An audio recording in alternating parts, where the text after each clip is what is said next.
Hey, what's up, everyone? We're the Cool Cats team, and our job, really, is to scour the web and find the absolute best strategies to help you crush your tests. And today, oh man, today we're cracking the code on a part of the GED math test that is a real headache for a ton of people: geometry. So let's just be honest for a second. Have you ever been staring at a test, you see a question about a circle or a rectangle, and your brain just kind of freezes up? Yeah? Well, if that's you, you are definitely not alone. This is a super common hurdle for so many people. And it's not just a feeling. We're talking official data here from the GED folks themselves. It shows that questions about shapes, area, perimeter, they are consistently the most missed questions.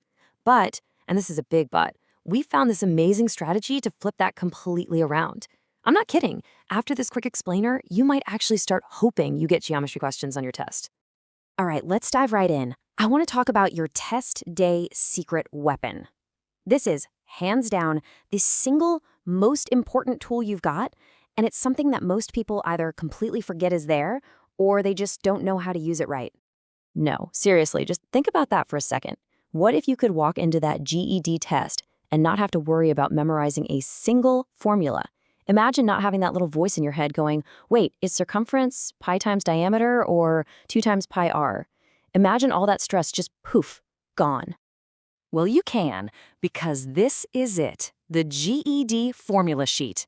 This thing is your secret weapon, and they give it to you on test day. The test literally gives you the answers. This isn't cheating, it's a tool they want you to use. So your job isn't to be a memorization machine. Your job is to be a detective, to know how to find the right clue and when to use it. And that right there brings us to what we call the geometry power move.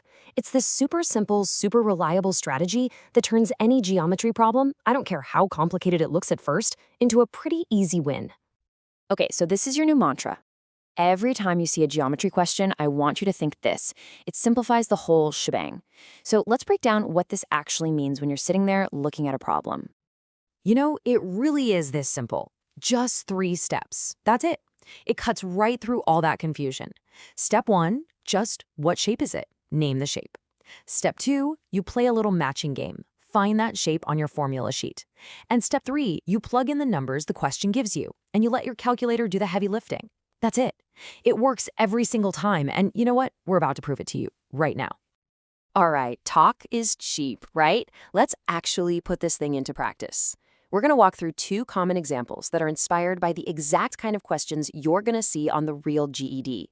Just watch how this simple strategy makes you feel way more confident. Okay, so here's a classic problem. First things first, don't even think about the math. Seriously, we're just on step 1, identify the shape. The question just flat out tells us it's a rectangle. See? Easy peasy. Okay, now for steps 2 and 3. We look over at our formula sheet. We find rectangle. For perimeter, the formula says add all the sides.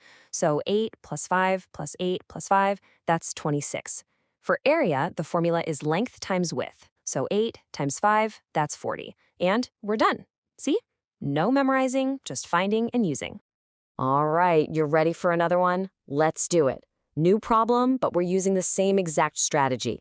Step 1, identify the shape. Okay, it's a circle, and the question wants to know the circumference. So we go to our formula sheet, we look for circle, and we grab the formula for circumference. C equals pi times d. We just plug in that 10 they gave us, and boom, we get about 31.4. Super simple. But hang on. What if the question asked for the area? The formula for that is a equals pi r squared. See that little r there? Not a d. And this brings us to a really crucial point. This right here. This is probably the single most common trap on the entire GED geometry section. It's such a simple mistake, but it's where so many people lose easy points. The good news, though, once you see it, it's incredibly easy to avoid. See, the people who write the test, they're tricky. They know the area formula for a circle needs the radius, that r. So what do? They'll often give you the diameter, d, in the question just to see if you're paying attention. You just have to remember this one simple rule. The radius is always half of the diameter. Now I want you to look at the huge, devastating difference this one little detail makes.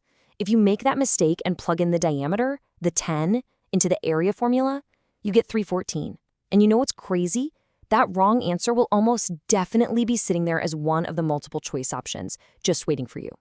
But if you do it the right way, if you cut that diameter in half first to get the radius, which is 5, you get the correct answer, 78.5. So you have to always double check if the formula needs a D or an R. And that's basically it. That's the power move. It's just a simple 3-step strategy, plus knowing how to spot that number 1 trap. Just with that alone, I promise you, you are way more prepared for GED geometry than you were just a few minutes ago. So let's lock in the big takeaway here. Okay, let's do a super quick recap. These are the things you need to remember. Number 1, stop memorizing. Use the formula sheet they give you. It's your friend. Number 2, always follow the 3 steps. Identify the shape, grab the formula, solve. And number 3, the second you see a circle problem, a little alarm should go off in your head that screams, check for diameter versus radius. Okay, now it's your turn. We want to hear from you. What's the next big thing on the GED math test that's giving you a headache? Is it fractions? Is it algebra? Drop it in the comments below. Seriously, your feedback is what helps us create these explainers with the exact strategies you actually need.